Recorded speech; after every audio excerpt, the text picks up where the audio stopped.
Assalamualaikum warahmatullahi wabarakatuh. Alhamdulillahirabbil alamin. Shalatu wassalamu ala asrofil anbiya'i wal mursalin wa ala alihi wa sahbihi ajmain. Allahumma sholli ala Muhammad wa ala ali Muhammad. Baik, perkenalkan, nama saya Sony Arya Wibisono, jurusan Pendidikan Kepelatihan Olahraga, Fakultas Ilmu Keolahragaan Universitas Negeri Padang. Baik, pada kesempatan kali ini saya akan mempresentasikan tentang proposal penelitian saya yang berjudul Tinjauan Kecerdasan Emosi Pemain Sepak Bola PSP Padang Under 17 Sumatera Barat. Latar belakang, olahraga merupakan bagian dari aktivitas sehari-hari manusia yang berguna untuk mempengaruhi jasmani maupun rohani yang sehat. Pada saat ini, olahraga memberikan sebuah kontribusi yang positif dan nyata bagi peningkatan kesehatan masyarakat. Selain itu, olahraga juga turut berperan dalam peningkatan kemampuan bangsa dalam melaksanakan sebuah sistem pembangunan yang berkelanjutan. Sesuai yang tercantum dalam Undang-Undang Nomor 3 Tahun 2005 tentang Sistem Keolahragaan Nasional, tujuan olahraga nasional tersebut dapat dalam Bab 2 Pasal 4 yang berbunyi, keolahragaan nasional bertujuan memelihara dan meningkatkan sebuah kesehatan dan kebugaran, prestasi kualitas manusia, menanamkan nilai moral dan akhlak mulia, sportivitas, disiplin, mempererat dan membina persatuan dan kesatuan bangsa, memperkokoh ketahanan nasional, serta mengangkat harkat, martabat, dan kehormatan bangsa. Identifikasi masalah. Yang pertama yaitu kebanyakan pemain lebih menunjukkan kemampuan individunya daripada kerjasama tim pada saat bermain. Yang kedua, kecerdasan emosi yang tidak bagus dalam menghadapi sebuah pertandingan. Yang ketiga, kesadaran diri, pengaturan diri, motivasi, empati, dan keterampilan sosial pemain belum sesuai harapan. Yang keempat, pengontrolan diri yang tidak bagus pada saat mengalami tekanan. Berdasarkan sebuah uraian yang telah saya sampaikan tadi, peneliti ingin mengukur tingkat kecerdasan emosi pemain dilihat dari faktor-faktornya, yaitu kecerdasan emosi, pengaturan diri, motivasi, empati, serta keterampilan sosial. Mengingat pentingnya kecerdasan emosi ini bagi seorang pemain sepak bola, pemain yang masih perlu adanya pengendalian emosi yang lebih baik, maka perlu mendapatkan sebuah perhatian lebih dari seorang pelatih. Maka penulis tertarik untuk melakukan sebuah penelitian yang berjudul Tinjauan Kecerdasan Emosi Pemain Sepak Bola PSP Padang Under 17 Sumatera Barat. Batasan masalah. Berdasarkan identifikasi masalah, maka seorang peneliti ingin dibatasi pada permasalahan penelitian, yaitu kecerdasan emosi pemain sepak bola PSP Padang Under 17 Sumatera Barat. Rumusan masalah. Berdasarkan latar belakang masalah, identifikasi masalah, dan pembatasan masalah, maka penulis merumuskan masalah penelitian, yaitu bagaimana keadaan kecerdasan emosi pemain sepak bola PSP Padang Under 17 Sumatera Barat. Tinjauan masalah. Penelitian ini bertujuan untuk mengetahui keadaan kecerdasan emosi pemain sepak bola PSP Padang Under 17 Sumatera Barat. Manfaat dari penelitian ini, yaitu yang pertama, sebagai salah satu persyaratan bagi penulis untuk memperoleh gelar sarjana di Fakultas Ilmu Keolahragaan. Yang kedua, sebagai masukan dan pertimbangan bagi seorang pelatih untuk memperhatikan kecerdasan emosi pemain, serta dalam program latihan untuk melatih kecerdasan emosi pemain. Yang ketiga, untuk pemain lebih mampu dapat mengontrol kecerdasan emosi serta mengarahkan pada hal-hal yang positif untuk meningkatkan suatu prestasi. Yang keempat, sebagai pengembangan ilmu keolahragaan, khususnya pada cabang olahraga. Yang kelima, bagi peneliti selanjutnya, sebagai bahan masukan, informasi dalam melakukan sebuah penelitian yang lebih luas. Kita masuk ke kajian pustaka, yaitu kajian teori. Yang A, kecerdasan emosi. Kecerdasan emosional ini dapat disimpulkan bahwa kecerdasan emosi dalam suatu bentuk kecerdasan di dalam diri yang terlebih dahulu bisa mengenali emosi, memahami emosi, mengatur emosi, dan menggunakan emosi sehingga memberikan dampak yang positif bagi diri sendiri maupun bagi orang lain. Selanjutnya itu manfaat dari kecerdasan emosi. Pengendalian emosi sangat penting dalam kehidupan manusia karena melalui emosi yang terkendali, maka bentrokan antara pemain satu dengan pemain lain tidak akan terjadi, jarang sekali terjadi. Kemudian, aspek dari kecerdasan emosional. Menurut Goleman, tahun 2001, ada beberapa aspek yang mempengaruhi kecerdasan emosi. Yang pertama yaitu sebuah pengalaman. Yang kedua yaitu usia. Yang ketiga jenis kelamin. Yang keempat yaitu jabatan. Faktor dari kecerdasan emosional. Menurut Goleman, tahun 2001 halaman 42, terdapat 5 dimensi atau komponen kecerdasan emosional yang keseluruhannya diturunkan menjadi 5 kompetisi, yaitu yang pertama yaitu kesadaran diri. Dari kesadaran diri ini terbagi menjadi 3, yaitu kesadaran emosi, penilaian diri secara teliti, percaya diri. Yang kedua yaitu pengaturan diri, terbagi menjadi 2, yaitu terbagi menjadi 5, yaitu pengendalian emosi, sifat dapat dipercaya, kewaspadaan, adaptabilitas, inovasi. Yang ketiga yaitu sebuah motivasi.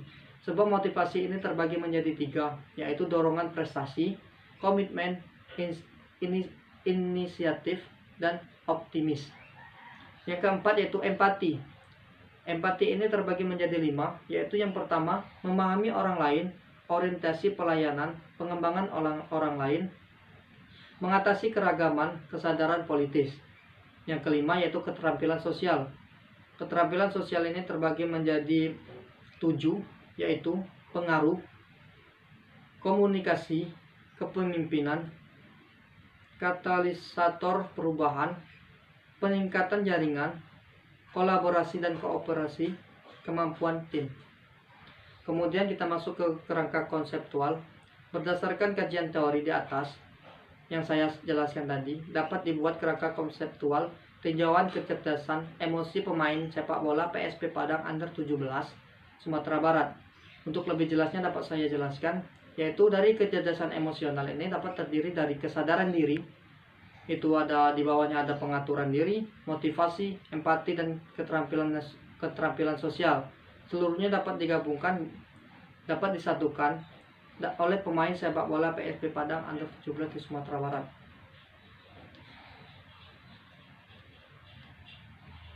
Kemudian pertanyaan dari penelitian. Berdasarkan kajian teori yang telah diuraikan tadi, maka pertanyaan peneliti ini adalah bagaimana tingkat kecerdasan emosi pemain PSP Padang Under 17 Sumatera Barat. Yang selanjutnya yaitu metodologi penelitian. Jenis penelitian. Jenis penelitian ini bersifat deskriptif yang bertujuan hanya untuk menggambarkan suatu apa adanya, sebagaimana yang telah dikemukakan oleh Ari Kunto tahun 2010 halaman 234. Penelitian deskriptif adalah tidak dimaksudkan untuk menguji hipotesis tertentu, tetapi hanya menggambarkan apa adanya tentang suatu variabel, gejala atau sebuah keadaan. Artinya, penelitian ini hanya menggambarkan suatu gejala yang ada apa adanya, tanpa memberikan perlakuan yang khusus. Tempat dan waktu penelitian. Di sini saya mengambil tempat di lapangan sepak bola PSTS Tabing. Tujuan memilih tempat tersebut sebagai penelitian mudah untuk peneliti karena para pemain PSP Padang ini melakukan latihan di lapangan PSTS Tabing tersebut. Waktu yang saya peneliti ambil dilaksanakan pada tanggal 28 Desember tahun 2019 lalu. Populasi pada penelitian ini seluruh pemain sepak bola PSP Padang yang terkait dalam sebuah tim. Lebih banyak ada 20 pemain. Populasi dan sampel. Sampel berdasarkan dari populasi yang telah dikemukakan tadi bahwa jumlah atlet sebanyak 20 pemain. Dalam pengambilan sampel pada penelitian ini menggunakan teknik total sampling. Hal ini sesuai dengan apa yang dikemukakan oleh Ari Kunto tahun 2003 halaman 34 bahwa jumlah populasi yang kurang dari 100 orang, lebih baik semuanya diambil menjadi sampel. Jadi, sampel dalam penelitian ini adalah semua populasi yang ada, dijadikan sebagai sampel yaitu berjumlah 20 orang. Jenis dan sumber data. Jenis data. Sesuai dengan tujuan penelitian yang hendak dicapai, maka jenis data dalam penelitian ini adalah menggunakan primer dan sekunder. Data primer merupakan data yang diperoleh atau diambil secara langsung oleh peneliti melalui tes dan pengukuran terhadap variabel yang terdapat dalam sebuah penelitian dan angket tersebut.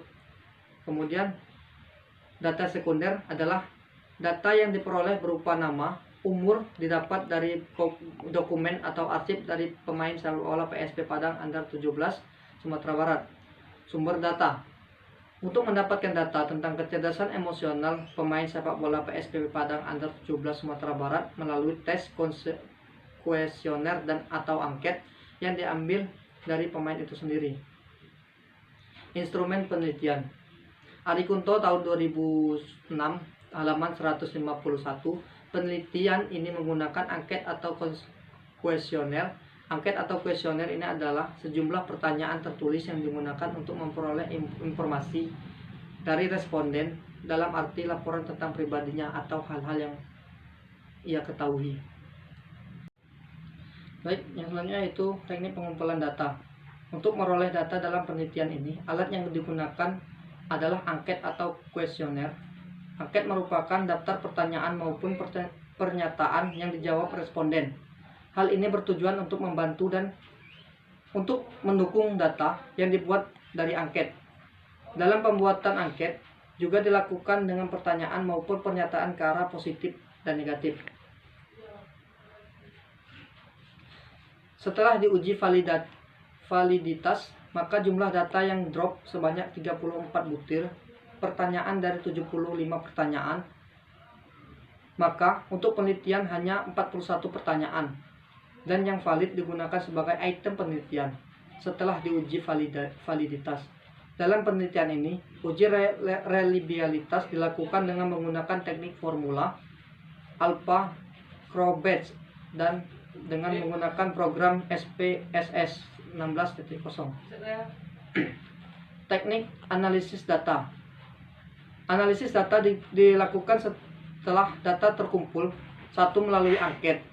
Data yang telah terkumpul melalui angket kemudian diolah dan dengan langkah-langkah yang berikut ini. Memeriksa, melengkapi isi angket yang telah diterima dari sampel penelitian. Yang kedua yaitu membuat sebuah tabel pengelolaan berdasarkan pertanyaan penelitian. Yang ketiga, mencari dan menghitung jumlah, memasukkan data ke dalam tabel pengelolaan dengan menggunakan program Microsoft Excel 2010. Yang selanjutnya itu menghitung persentase masing-masing frekuensi yang diperoleh. Setelah data diolah dengan rumus persentase, maka dilakukan penafsiran terhadap perolehan hasil penelitian. Untuk menafsirkan data penelitian digunakan kriteria atau kategori hasil sebuah penelitian, kemudian ditetapkan kriteria masing-masing seperti yang dikemukakan oleh Ridwan tahun 2007 halaman 15, yaitu A. Angka 81% sampai dengan 100% itu berada pada kriteria sangat baik. Angka 61% sampai 80% berada pada kriteria baik. Angka 41% sampai 60% dikatakan kriteria cukup. Angka 21 sampai 40% berada pada kriteria kurang. Dan angka 0 sampai 20% berada pada kriteria sangat kurang. Demikianlah hasil dari proposal penelitian saya. Lebih dan kurang saya mohon maaf. Saya akhiri. Wassalamualaikum warahmatullahi wabarakatuh.